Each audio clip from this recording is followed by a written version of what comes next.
Ahora, señora mía, que he visto que nadie solapado nos escucha, fuera de los circundantes, responderé sin temor ni sobresalto a lo que se me ha preguntado y a todo aquello que se me pregunte. Y lo primero que digo es que yo tengo a mi señor Don Quijote por loco rematado, aunque algunas veces dice cosas que a mi parecer, y aún de todos aquellos que lo escuchan, son tan juiciosas y encaminadas por tan buen carril que... Antes para todo, volvemos a encontrarnos un 23 de abril en este entrañable acto de la lectura del Quijote.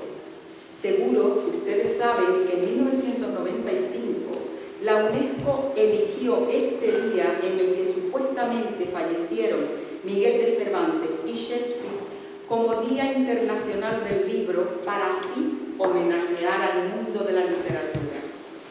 Hoy por la mañana, este salón de actos ha sido felizmente invadido por jóvenes de centros escolares de la Villa de la Orotava para leer los capítulos que les fueron asignados. Espero y deseo que sea una experiencia enriquecedora para todos ellos. En esta tarde, ustedes han sido igualmente convocados para continuar la lectura de la obra Cumbre de Cervantes, que ha marcado la vida y la obra de muchos autores. Como ejemplo, he elegido dos: Dostoyevski, el gran autor ruso del siglo XIX, y Andrés Trapiello, un escritor actual que confiesa a menudo que Quijote le ha cambiado la vida. Y además nos dice que en cada una de sus relecturas descubre un matiz que antes no había observado. Es consciente, por experiencia propia, que no es lo mismo leer la obra a los 20 años, en plena juventud, que en la madurez de la vida, porque como todos sabemos, en el crepúsculo de nuestra vida, percibimos colores que no observamos en la época de la juventud. Y si ustedes me lo permiten, creo que esa es una de las grandes ventajas de la madurez, esa riqueza que vamos atesorando.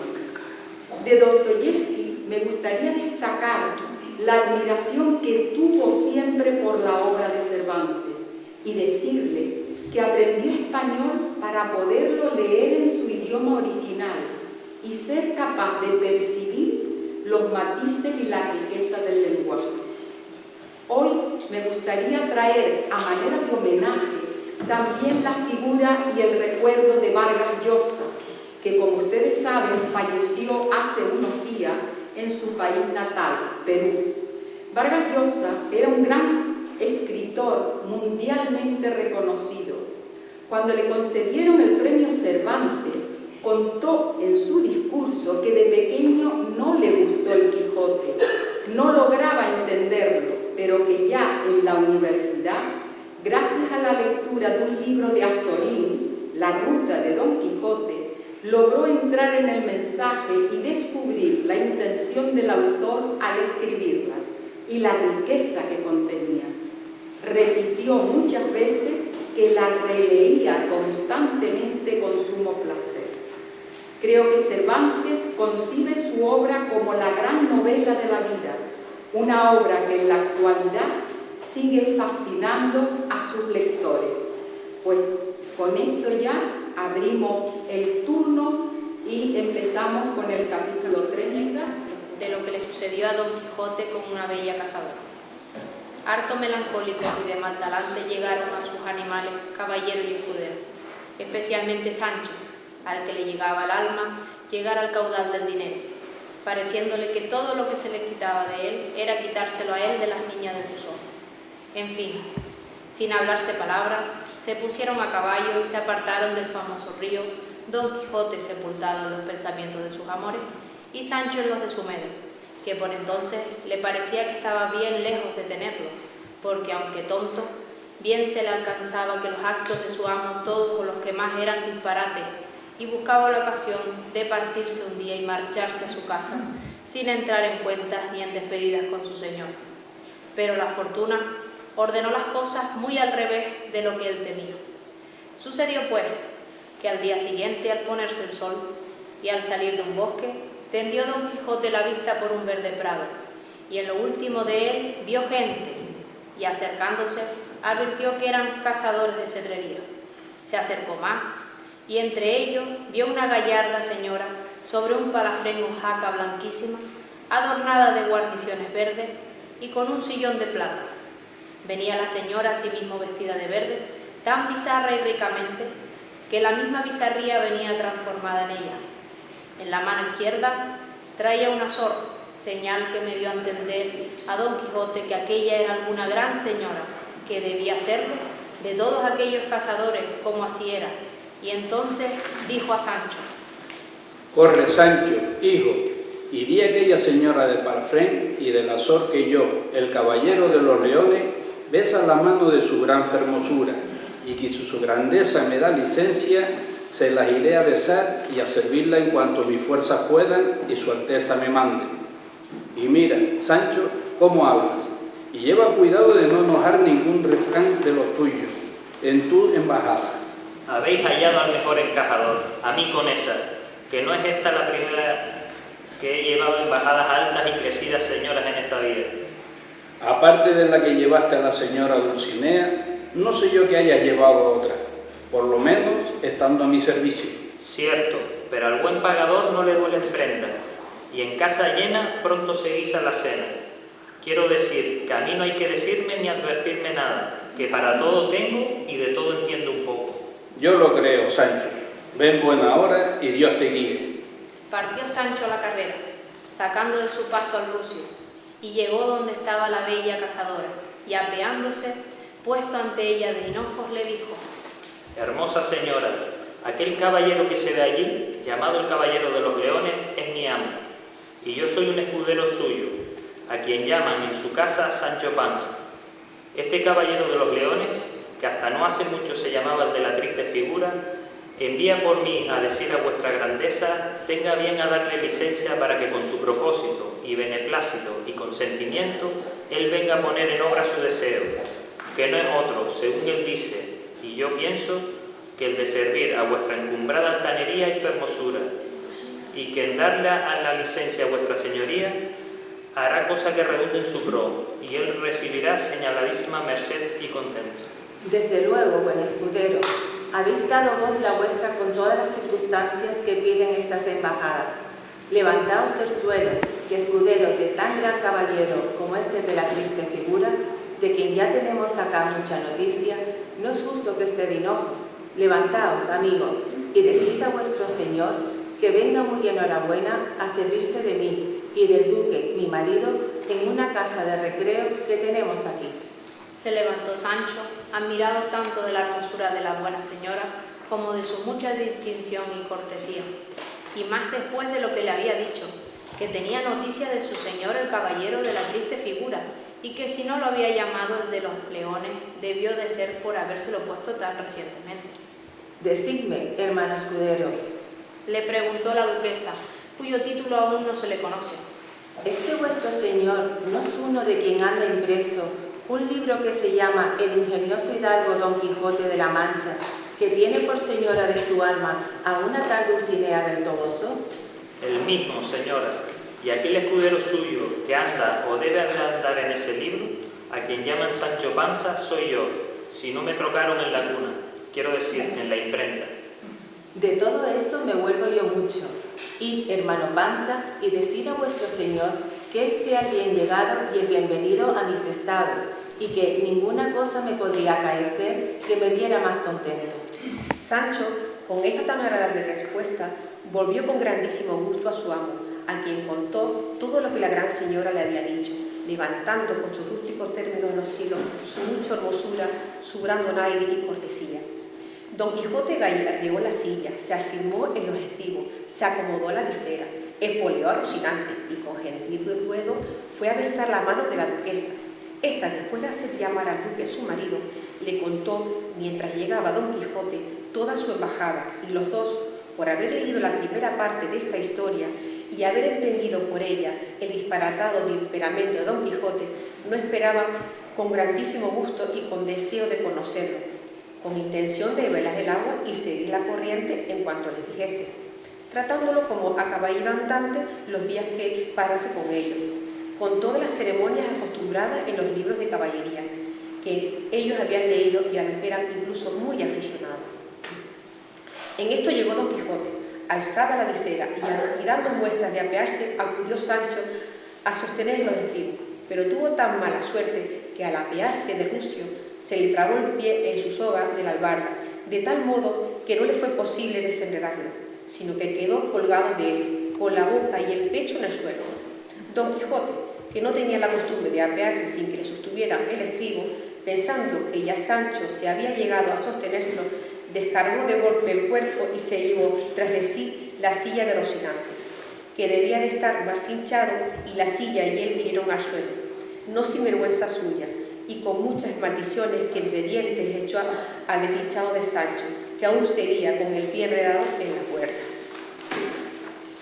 El duque mandó a sus cazadores que socorriesen al caballero y al escudero, y levantaron a Don Quijote maltrecho de la caída. Renqueando y como pudo fue a hincar las rodillas ante los señores, pero el duque no lo consintió de ninguna manera. Antes, al contrario, apeándose en su caballo, fue a abrazar a Don Quijote. A mí me pesa, señor caballero de la triste figura, que la primera figura que vuesa merced ha hecho en mi tierra haya sido tan mala como se ha visto, pero descuidos de escuderos suelen ser causa de otros y peores sucesos. El que yo he tenido en veros, valeroso príncipe, es imposible que sea un mal suceso, aunque mi caída no parara hasta lo profundo de los abismos, pues de allí me levantaría y me sacaría la gloria de haberos visto. Mi escudero, que Dios maldiga, desata mejor la lengua para decir malicias que ata y cincha una silla para que esté firme. Pero como quiera que yo me halle, caído o levantado, a pie o a caballo, siempre estaré al servicio vuestro y al de mi señora la duquesa, digna consorte vuestra y digna señora de la hermosura y universal princesa de la cortesía. Despacio, señor mío Don Quijote de la Mancha, que donde esté mi señora doña Dulcinea del Toboso, no es razón que se alaben otras hermosuras. Para entonces ya se había liberado Sancho Panza del lazo y hallándose allí cerca, ante que su amo respondiese, dijo: No se puede negar, sino afirmar, que es muy hermosa mi señora Dulcinea del Toboso, pero donde menos se piensa se levanta la liebre, que yo he oído decir que esto que llaman naturaleza es como un alfarero, que hace vasos de barro, y el que hace un vaso hermoso también puede hacer 2 y 3 y 100. Lo digo porque mi señora la duquesa desde luego no le va la saga a mi ama la señora Dulcinea del Toboso. Vuestra grandeza imagine que no tuvo caballero andante en el mundo escudero más hablador ni más gracioso que el que yo tengo. Y él no me dejará por mentiroso, si vuestra gran excelsitud quiere servirse de mí unos días. El que Sancho el Bueno sea gracioso, lo estimo yo mucho, porque es señal de que es agudo, que las gracias y los donaires, señor Don Quijote, como vuesa merced bien sabe, no se asienta sobre ingenios torpes, y pues el buen Sancho es gracioso y donairoso, desde aquí lo confirmo por agudo. Y hablador. Tanto mejor, porque muchas gracias no se pueden decir con pocas palabras, y porque no se nos vaya el tiempo en ellas, venga el gran caballero de la triste figura. De los leones, debe decir vuestra alteza, que ya no hay triste figura ni figuro. Sea el de los leones. Digo que venga el señor caballero de los leones a un castillo mío que está aquí cerca, donde se le hará la acogida que justamente se debe a tan alta persona, y a la que yo y la duquesa solemos hacer a todos los caballeros andantes que llegan a él. Ya en esto Sancho había aderezado la cinchado y bien la silla de Rocinante, y subiendo a él a Don Quijote y el duque en un hermoso caballo, pusieron a la duquesa en medio y se encaminaron al castillo. Mandó la duquesa a Sancho que fuese junto a ella, porque gustaba infinito de oír su agudeza. No se hizo de rogar Sancho, y entretejió entre los tres e hizo 4 de la conversación, con gran gusto de la duquesa y del duque, que tuvieron a gran ventura coger en su castillo a tal caballero andante y a tal escudero andante.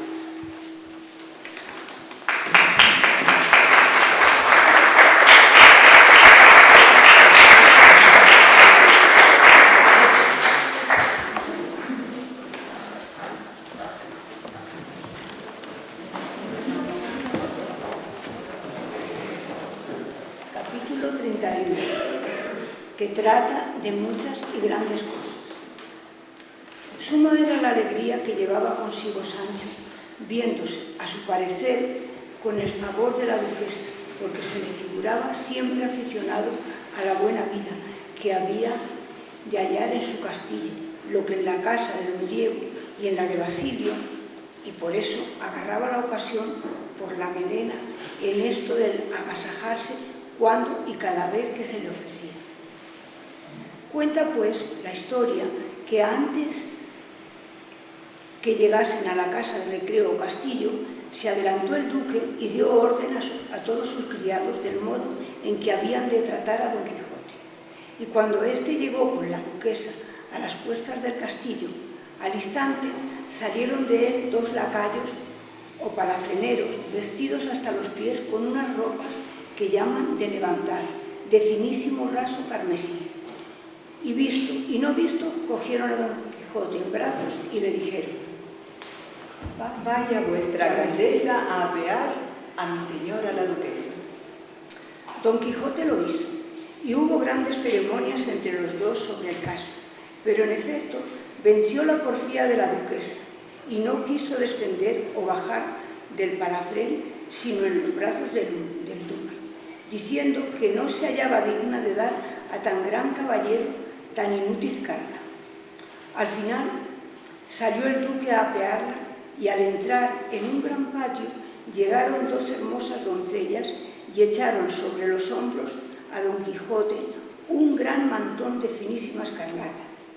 Y en un instante se coronaron todos los corredores del patio de criados y criadas de aquellos señores, diciendo a grandes voces: bien sea venido la flor y nata de los caballeros andantes. Y todos, o la mayoría, derramaban pomos de agua perfumada sobre don Quijote y sobre los duques, de todo lo cual se admiraba don Quijote, y aquel fue el primer día que supo, sin la menor duda, y creyó que era caballero andante verdadero, y no fantástico, viéndose tratar del mismo modo que él había leído se trataban a tales caballeros en los siglos pasados. Sancho, desamparando al rucio, se cosió con la duquesa y se entró en el castillo. Y remordiéndole la conciencia de que dejaba al jumento solo, se llegó a una reverenda dueña, que había salido con otras a recibir a la duquesa, y en voz baja le dijo: Señora González, o como se llame vuesa merced. Doña Rodríguez de Grijalva me llamo. ¿Qué es lo mandáis, hermano? Querría que vuesa merced me hiciese el favor de salir a la puerta del castillo, donde hallará un asno rucio mío. Vuesa merced tenga bien mandarlo poner o ponerlo en la caballeriza, porque el pobrecito es un poco medroso y no se acostumbrará a estar solo en ninguna de las maneras. Si tan despierto es el amo como el mozo, apañadas estamos. Andad, hermano, muy enhoramala, para vos y para quien os trajo acá, y ocupaos de vuestro jumento, que las dueñas de esta casa no estamos acostumbradas a semejantes menesteres. Pues la verdad es que he oído yo decir a mi señor, que es saorí de las historias, contando aquella de Lanzarote. Cuando de Bretaña vino, que damas cuidaban de él y dueñas de su rocino. Y en lo tocante a mi asno, no lo cambiaría yo ni por el rocín del señor Lanzarote.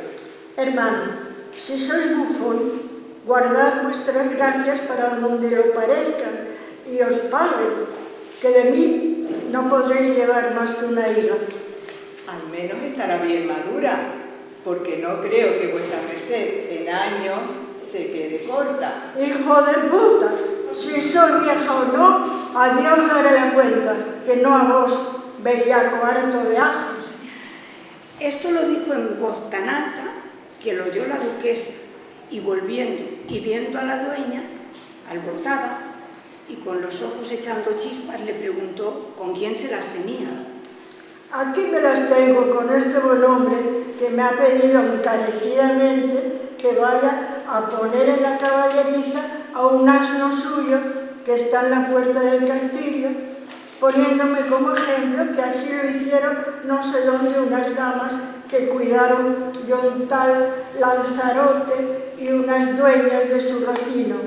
Y por si fuera poco, me ha dicho vieja.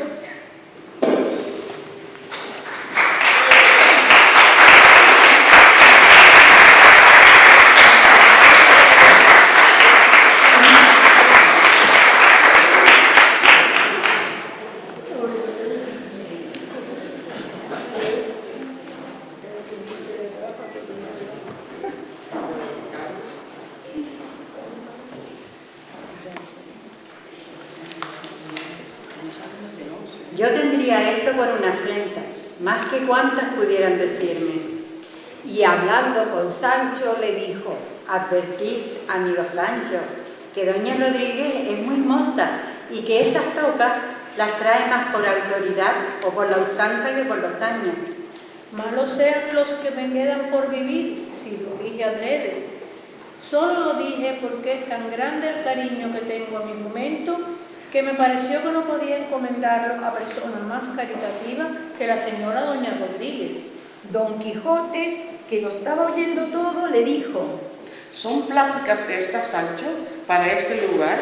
Señor, cada cual ha de hablar de sus menesteres donde quiera que esté. Aquí se me acordó el rucio y aquí hablé de él, y si se me acordara en la caballeriza, allí hablaría.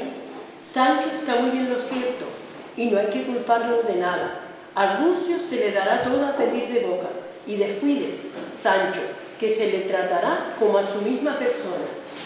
Con estos razonamientos, gustosos a todos, salvo a Don Quijote, llegaron a lo alto y pasaron a Don Quijote a una sala adornada de telas riquísimas, de oro y de brocado. 6 doncellas lo desarmaron y sirvieron de pajes, todas aleccionadas y advertidas por el duque y la duquesa de lo que habían de hacer y de cómo habían de tratar a Don Quijote, para que imaginase y viese que lo trataban como a caballero andante. Quedó Don Quijote, después de desarmado, en su estrecho greguesco y en su jubón de gamuza, seco, alto, tieso, con las quijadas que se besaban por dentro, la una con la otra, figura con la que las doncellas que le servían habrían reventado de risa, de no llevar cuidado en disimularla, que esa fue una de las órdenes precisas que le habían dado sus señores. Le pidieron que se dejase desnudar para vestirle una camisa, pero nunca lo consintió, diciendo que la honestidad sentaba tan bien a los caballeros andantes como la valentía. No obstante, dijo que diesen la camisa a Sancho y, encerrándose con él en una alcoba donde había un rico lecho, se desnudó y vistió la camisa, y viéndose a solas con Sancho le dijo: Dime, truán moderno y majadero antiguo, ¿te parece bien deshonrar y afrentar una dueña tan venerada y tan digna de respeto como esa? ¿Era momento ese, acordate del rucio o señores, con esto para desastir a las bestias, tratando tan elegantemente a sus dueños? Por Dios, Sancho, repórtate y no descubras la hilaza de maneras que caigan en la cuenta de que estás tejido de tela liviana y grosera. Mira, pecador de ti, que el Señor es tenido en tanto más cuanto más honrados y bien nacidos criados tiene, y que una de las ventajas mayores que llevan los príncipes a los demás hombres es que sirven de criados tan buenos como ellos. ¿No adviertes, afligido de ti y malaventurado de mí, que sin ver que tú eres un grosero villano o un bufón mentecato, pensará que yo soy algún charlatán o algún falso caballero? No, Sancho, amigo, huye de estos inconvenientes, que quien tropieza en hablador y gracioso, al primer tropiez cae y da un truján sin gracia. Refrena la lengua, considera y rubía las palabras antes de que salgan de la boca, y advierte que hemos llegado a un sitio donde, con el favor de Dios y valor de mis brazos, hemos de salir mejorados en tercios y quintos en fama y en hacienda. Sancho le prometió con muchas veras coserse la boca o morderse la lengua antes que hablar palabras que no fuesen muy a propósito y bien meditadas, como él se lo mandaba, y que descuidase acerca de eso, que nunca por él se descubriría quiénes eran ellos.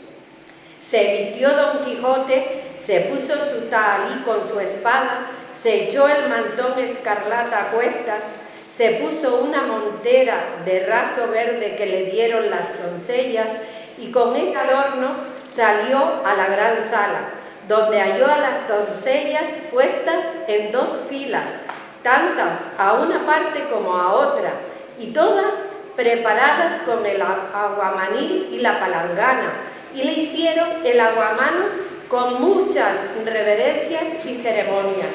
Luego llegaron 12 pajes con el maestresala para llevarlo a comer, que ya los señores le aguardaban. Lo colocaron en medio y lleno de pompa y majestad lo llevaron a otra sala, donde estaba puesta una rica mesa solo con 4 servicios.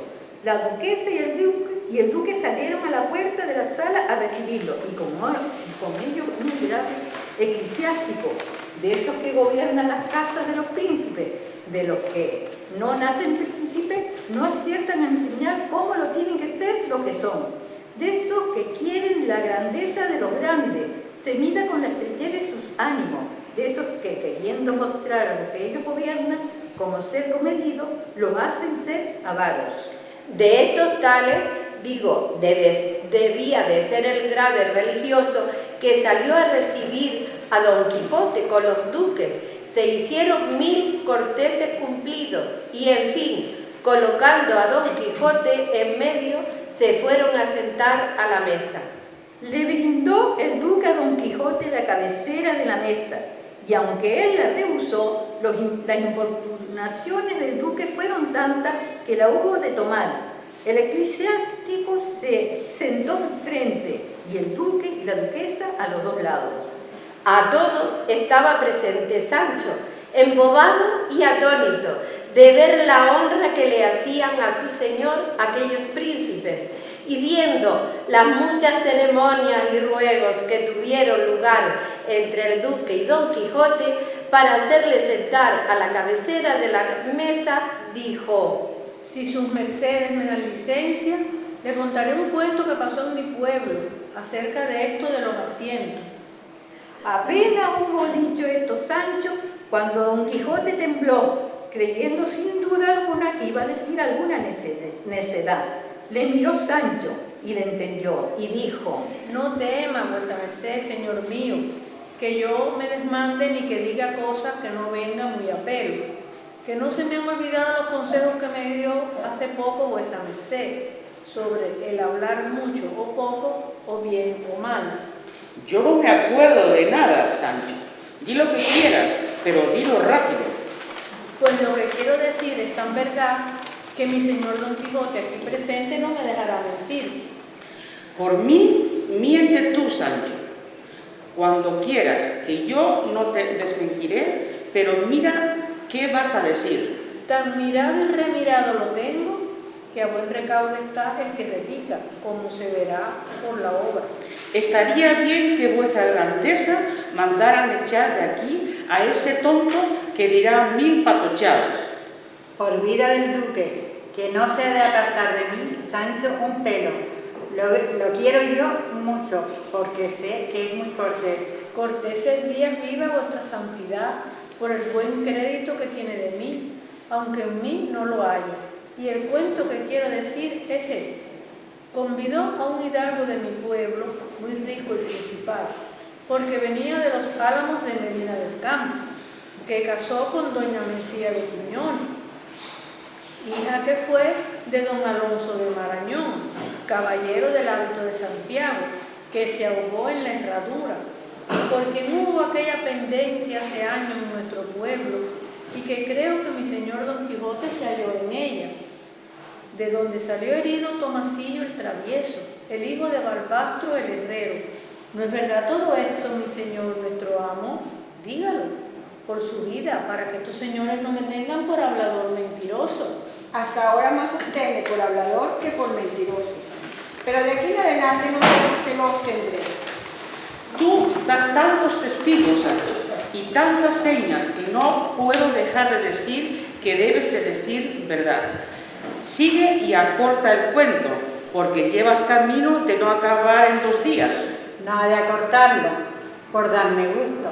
Antes lo ha de contar de la manera que él sabe, aunque no lo acabe en 6 días, que si fuesen tantos, sería para mí los mejores que hubiese llevado en mi vida.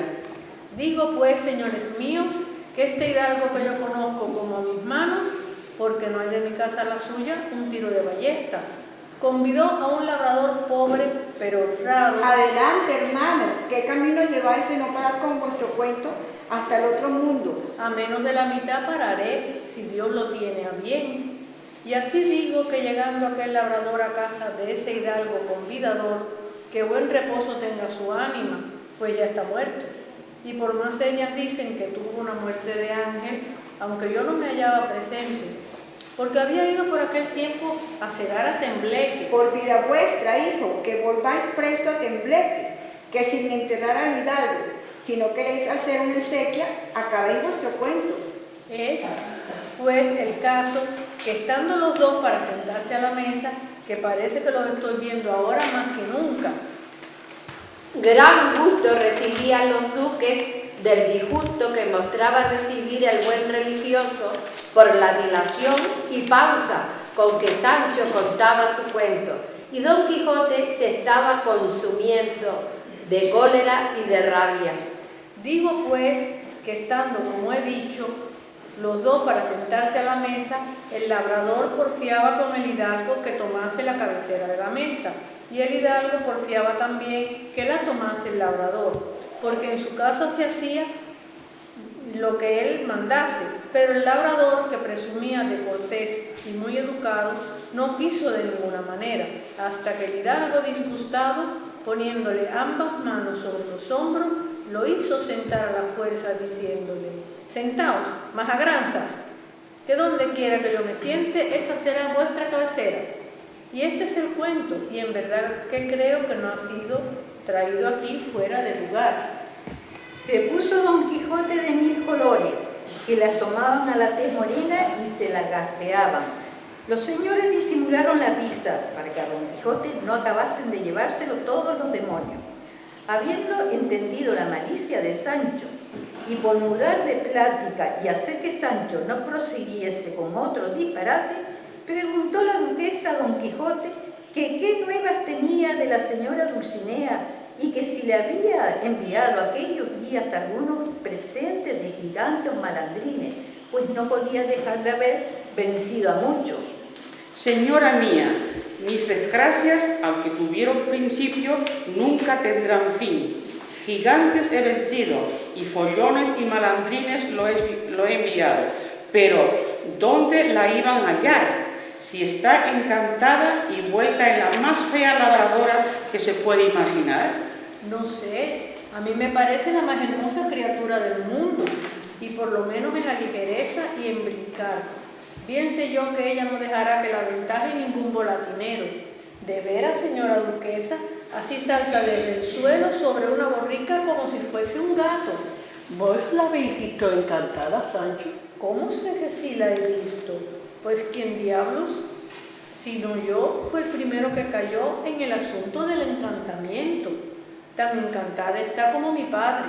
El eclesiástico, que oyó hablar de gigantes, de follones y de encantamientos, cayó en la cuenta de que aquel debía de ser Don Quijote de la Mancha, cuya historia leía el duque a menudo, y él se lo había reprendido muchas veces, diciéndole que era un disparate leer tales disparates, y al confirmar que era verdad lo que sospechaba, con mucha cólera, hablando con el duque, le dijo: Vuestra Excelencia, señor mío, tiene que dar cuenta a nuestro señor de lo que hace este buen hombre, este Don Quijote o Don Tonto o como se llame.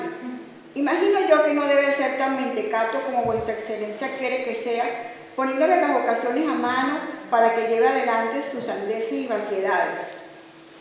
Y volviendo la plática a Don Quijote, le dijo: Y Y a vos, alma de cántaro, ¿quién os ha encajado en el cerebro que sois caballero andante y que vencéis gigantes y prendéis malandrines? Andad de buena hora y en ella se os diga: volveos a vuestra casa y criad a vuestros hijos, si los tenéis, y cuidad de vuestra hacienda. Y dejad de andar vagando por el mundo, papando viento y dando que reír a cuantos os conocen y no conocen. ¿En dónde habéis vos hallado una mala hora que hubo ni hay ahora caballeros andantes? ¿Dónde hay gigantes en España o malandrines en La Mancha?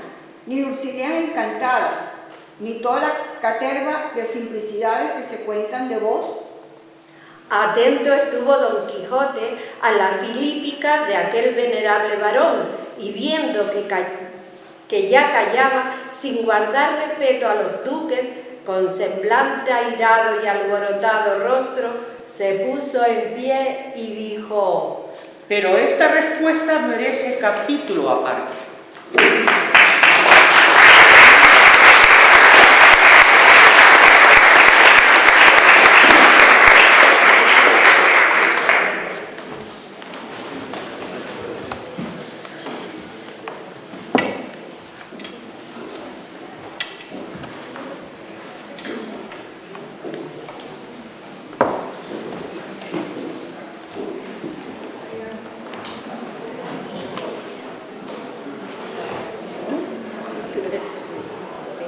Capítulo 32.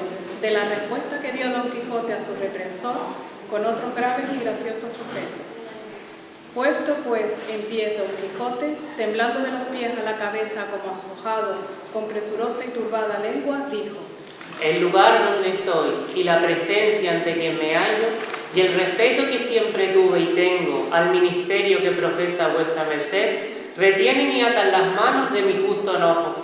Y tanto por lo que he dicho, como por saber que todos saben que las armas de los que llevan toga o sotana son las mismas que las de mujer, que son la lengua, entraré con la mía en igual batalla con vuesa merced, de quien se debían esperar antes buenos consejos que infames vituperios. Las reprensiones santas y bien intencionadas requieren otras circunstancias y piden ocasiones más oportunas, al menos el haberme reprendido en público y tan ásperamente ha pasado todos los límites de la buena reprensión, pues éstas asienten mejor sobre la blandura que sobre la aspereza. Y no está bien, sin tener conocimiento del pecado que se reprende, llamar al pecador, sin más ni más, mentecato y tonto. Si no, dígame vuestra merced, ¿por cuál de las mentecaterías que ha visto en mí me condena y vitupera, y me manda que me vaya a mi casa a ocuparme del gobierno de ella y de mi mujer y de mis hijos, sin saber si las tengo o los tengo?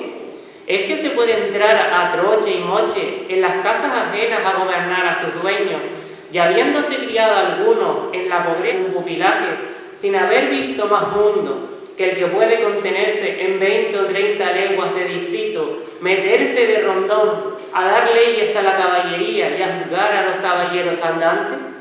Por ventura, asunto vano o es tiempo malgastado el que se gasta en vagar por el mundo, no buscando los agasajos de él, sino las asperezas, por donde los buenos suben al asiento de la inmortalidad.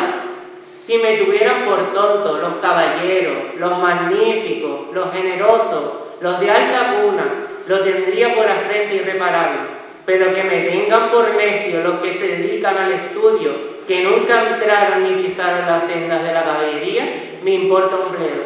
Caballero soy y caballero de morir, si plaza el Altísimo. Unos van por el ancho campo de la ambición soberbia, otros por el de la adulación servil y baja, otros por el de la hipocresía engañosa y algunos por el de la verdadera religión. Pero yo, inclinado por mi estrella, voy por la angosta senda de la caballería andante, por cuyo ejercicio desprecio la hacienda, pero no la honro. Yo satisfecho agravio, enderezado en tuerto, castigado insolencia, vencido gigante y atropellado vestirlo. Yo soy enamorado, solo porque es forzoso que los caballeros andantes lo sean, y siéndolo, no soy de los enamorados lascivos, sino de los platónicos castos. Mis intenciones siempre las enderezo a buenos fines, que son de hacer bien a todos y mal a ninguno. si del que esto ocupa, si del que esto obra, si el que esto trata merece ser llamado bobo, dígalo vuestra grandeza, duque y duquesa Excelso. Bien, por Dios, no diga más en su abono vuestra merced, señor y amo mío, porque no hay más que decir, ni más que pensar, ni más que insistir en el mundo. Además, negando a este señor como ha negado que no ha habido caballeros andantes en el mundo ni los hay, ¿qué importa que no sepa ninguna de las cosas que ha dicho? Por ventura sois vos, hermano, aquel Sancho Panza que dice a quien vuestro amo tiene prometida una ínsula. Sí, soy yo, y quien la merece también, como otro cualquiera. Soy de los de púntate a los buenos y serás uno de ellos, y soy de aquellos que no con quien nace sino con quien pase, y de los que a quien a buen árbol se arrima, buena sombra le cobija. Yo me he arrimado a buen señor, y hace muchos meses que ando en su compañía, y he de ser otro como él, si Dios quiere. Y viva él y viva yo, que ni a él le faltará ni imperios que mandar, ni a mí ínsulas que gobernar. No, ciertamente, amigo Sancho, que yo, en nombre del señor Don Quijote, os entrego el gobierno de una, de no pequeña calidad, que tengo vacante. Híncate de rodillas, Sancho, y besa los pies a su excelencia por la merced que te ha hecho. Lo hizo así Sancho, y visto esto por el eclesiástico, se levantó de la mesa enojado en extremo. Por el hábito que tengo yo, estoy por decir que es tan necio a vuestra excelencia como estos pecadores. ¿Cómo no van a ser locos ellos si los cuerdos canonizan sus locuras? Quédese vuestra excelencia con ellos, que mientras estén en casa me estaré yo en la mía y podré dejar de reprender lo que no puedo remediar.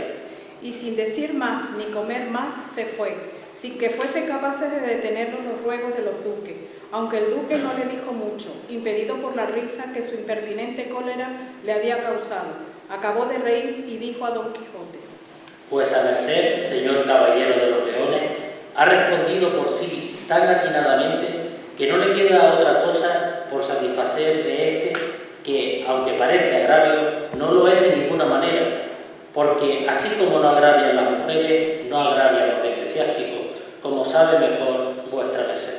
Así es, y la causa es que el que no puede ser agraviado no puede agraviar a nadie. Las mujeres, los niños y los eclesiásticos, como no pueden defenderse aunque sean ofendidos, no puede ser afrentado, porque entre el agravio y la afrenta hay esa diferencia, como sabe vuestra excelencia. La afrenta viene de parte de quien la puede hacer y la hace, y la sustenta con las armas. El agravio puede venir de cualquier parte, sin que afrente. Sirva este ejemplo. Está uno en la calle descuidado, llegan 10 con mano armada, y dándole de palo, echa mano a la espada y hace su deber. Pero la muchedumbre de los contrarios se lo opone y no le deja salirse con su intención, que es vengarse. Este queda agraviado, pero no afrentado. Y lo mismo confirmará otro ejemplo. Está uno vuelto de espalda, llega otro y le da de palo, y después de dárselo, huye y no espera. Y el otro lo persigue y no lo alcanza. Este que recibió los palos recibía agravio, pero no afrenta, porque la afrenta tiene que sustentarse. Si el que le dio los palos, aunque se los dio por detrás, hubiera puesto mano a su espada y se hubiera estado quieto, dando la cara a su enemigo, el apaleado hubiese quedado agraviado y afrentado juntamente. Agraviado porque le dieron a traición, afrentado porque el que le dio sustentó lo que había hecho, sin volver la espalda y a pie firme. Y así, según las leyes del maldito duelo, yo puedo estar agraviado, pero no afrentado, porque los niños no sienten, ni las mujeres, ni pueden huir, ni tienen por qué esperar, y lo mismo los constituidos en la sagrada religión. Porque estos tres géneros de gente carecen de armas ofensivas y defensivas, y así, aunque naturalmente están obligados a defenderse, no lo están a ofender a nadie. Y aunque hace poco dije que yo podía estar agraviado, ahora digo que no, en ninguna manera, porque quien no puede recibir afrenta, menos la puede dar. Razones por las cuales yo no debo sentir ni siento las que ese buen hombre me ha dicho. Solo quisiera que esperara un poco, para darle a entender el error en el que está, pensando y diciendo que no ha habido, ni los hay, caballeros andantes en el mundo, que si eso lo oyera Amadís o uno de los infinitos de su linaje, yo sé que no le iría bien a su merced. También juro yo eso. Le hubiesen dado tal cuchillada que lo habrían abierto de arriba abajo como una granada o como un melón maduro. Bonitos eran ellos para sufrir semejantes cosquillas. Estoy seguro, a fe mía, que si Reinaldo del Montalbán hubiera oído estas monsergas al hombrecito, le hubiera dado tapaboca y le hablaría más de 3 años, que se enfrentara a ellos y a ver cómo escapaba de sus manos. Perecía de risa la duquesa oyendo hablar a Sancho, y lo tenía en su opinión por más gracioso y por más loco que a su amo. Y hubo muchos en aquel tiempo que fueron de este mismo parecer. En fin, se sosegó Don Quijote, y la comida se acabó, y cuando levantaron los manteles llegaron 4 doncellas, una con una fuente de plata, y otra con un aguamanil también de plata, y otras 2 con blanquísimas y riquísimas toallas al hombro, y la cuarta descubiertos los brazos hasta la mitad, y en sus blancas manos, pues sin duda eran blancas, una redonda pella de jabón napolitano. Llegó la de la fuente, y con gentil donaire y desenvoltura encajó la fuente bajo la barba de Don Quijote, quien, sin hablar palabra, admirado de semejante ceremonia, creyendo que debía de ser usanza de aquella tierra lavar en lugar de las manos las barbas, tendió la suya todo cuanto pudo, y al mismo punto comenzó a llover el aguamaní, y la doncella del jabón le manoseó las barbas con mucha prisa, levantando copos de nieve, que no eran menos blancas las jabonaduras, no solo por las barbas, sino por todo el rostro y por los ojos del obediente caballero, tanto que se los hicieron cerrar a la fuerza. El duque y la duquesa, que no eran sabedores de nada de esto, estaban esperando en qué había de parar tan extraordinario lavatorio. La doncella barbera, cuando lo tuvo con un palmo de jabonadura, fingió que se le había acabado el agua y mandó a la del aguamanil fuese a por ella, que el señor Don Quijote esperaría. Lo hizo así, y quedó Don Quijote con la más extraña figura y más para hacer reír que se puede imaginar. Lo miraban todos los que estaban presentes, que eran muchos, y como lo veían con media vara de cuello, más que medianamente moreno, los ojos cerrados y las barbas llenas de jabón, fue gran maravilla y mucha discreción poder disimular la risa. Las doncellas de la burla tenían los ojos bajos, sin osar mirar a sus señores. A ellos les retozaba la cólera y la risa en el cuerpo, y no sabían a qué acudir, a castigar el atrevimiento de las muchachas o a darles premios por el gusto que recibían de ver a Don Quijote de aquella suerte.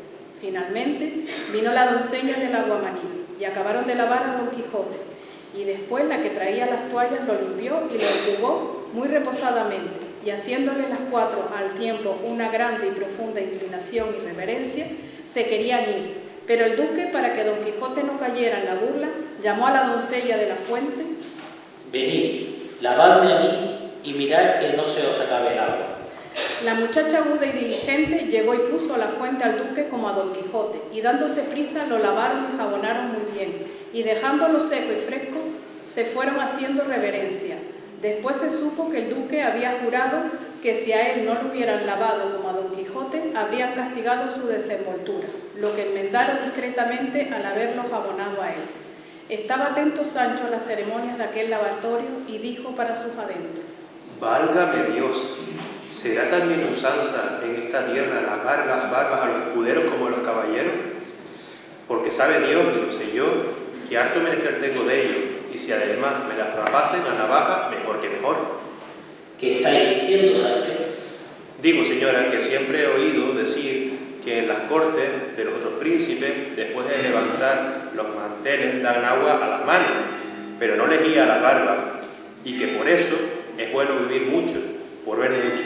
Y aunque también dicen que el que larga vida vive, mucho mal ha de pasar, pero pasar por un lavatorio de estos antes es justo que trabajo. No tengáis pena, amigo Sancho, que yo haré que mis doncellas os laven y aún os metan en lejía si fuere menester. Con las barbas me contento, al menos por ahora, que andando el tiempo, Dios dirá.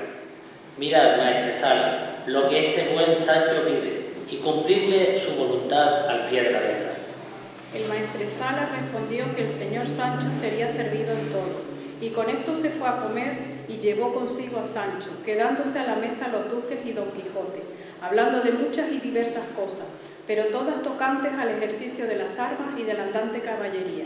La duquesa rogó a Don Quijote que le delinease y describiese, pues parecía tener buena memoria, las hermosuras y facciones de la señora Dulcinea del Toboso, que según lo que la fama pregonaba de su belleza, tenía entendido que debía de ser la más bella criatura del orbe, y aún de toda la Mancha. Suspiró Don Quijote al oír lo que la duquesa le mandaba y dijo: si yo pudiera sacar mi corazón y ponerlo ante los ojos de vuestra grandeza, aquí sobre esta mesa y en un plato, quitaría el trabajo a mi lengua de decir lo que apenas se puede pensar, para que vuestra excelencia la viera toda retratada en él.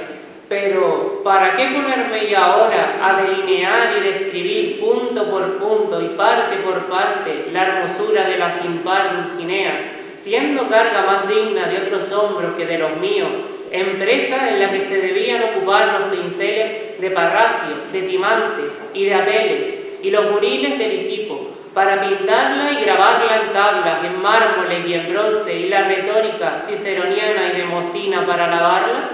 ¿Qué quiere decir Demostina, señor Don Quijote? Es vocablo que no lo he oído en todos los días de mi vida.